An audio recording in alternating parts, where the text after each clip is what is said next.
Mahfud sebut vonis hakim untuk Tem Lembong salah karena tak ada mens rea.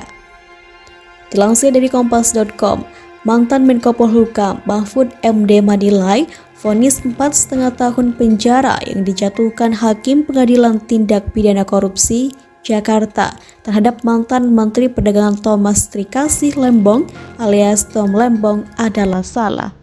Mahfud mengakui awalnya ia menilai penetapan Tom Lembong sebagai tersangka kasus dugaan korupsi terkait impor gula sudah sesuai dengan aturan hukum. Ketika itu, Mahfud menjelaskan bahwa seseorang dapat dijerat sebagai tersangka kasus korupsi apabila memperkaya diri sendiri atau orang lain atau korporasi dengan cara melawan hukum dan merugikan keuangan negara. Namun, setelah mengikuti proses persidangan, ia menilai hakim telah melakukan kesalahan dengan menjatuhkan hukuman pidana terhadap Tom Lembong. Alasannya, menurut Mahfud, jalannya persidangan tidak menemukan niat jahat atau mens rea dalam perbuatan Tom Lembong. Mantan Ketua Mahkamah Konstitusi ini juga menyinggung kebijakan impor gula yang dilakukan oleh Tom Lembong itu dilakukan atas perintah. Dengan demikian, kebijakan yang dilakukan Tom Lembong itu berasal dari hulu yang mengalir kepadanya untuk diteruskan lagi sampai ke hilir. Mahfud menambahkan, vonis Tom Lembong juga mempunyai sejumlah kelemahan, misalnya tidak menunjukkan rangkaian logis tentang aktus serius atau perbuatan pidana yang dilakukan Tom Lembong.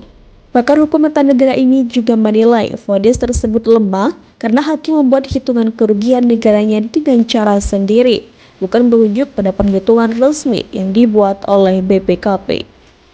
Oleh sebab itu, Mahfud pun mendorong Tom Lembong untuk berani meminta pengadilan tinggi dalam mengoreksi vonis hakim melalui banding. Diberitakan, Tom dihukum 4,5 tahun penjara dan denda 750 juta subsidi 6 bulan kurungan dalam kasus korupsi impor gula. Menurut majelis hakim, kebijakan Tom Lembong mengimpor gula kristal mentah telah merugikan negara.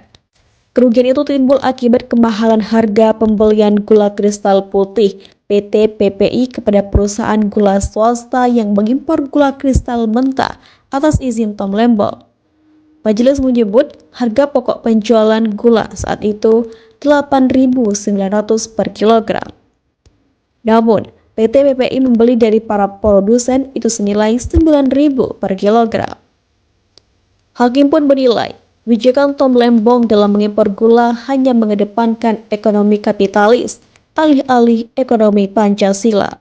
Selain itu, Tom Lembong juga dinilai tidak melaksanakan asas kepastian hukum dan meletakkan hukum dengan ketentuan peraturan perundang-undangan sebagai dasar pengambilan setiap kebijakan dalam pengendalian harga gula ketika menjabat sebagai Menteri Perdagangan. Hakim juga menilai Tom Lembong tidak melaksanakan tugas dan tanggung jawab secara akuntabel, bermanfaat dan adil dalam pengendalian stabilitas harga gula yang murah dan terjangkau oleh masyarakat sebagai konsumen terakhir atau bahkan kebutuhan pokok berupa gula kristal putih.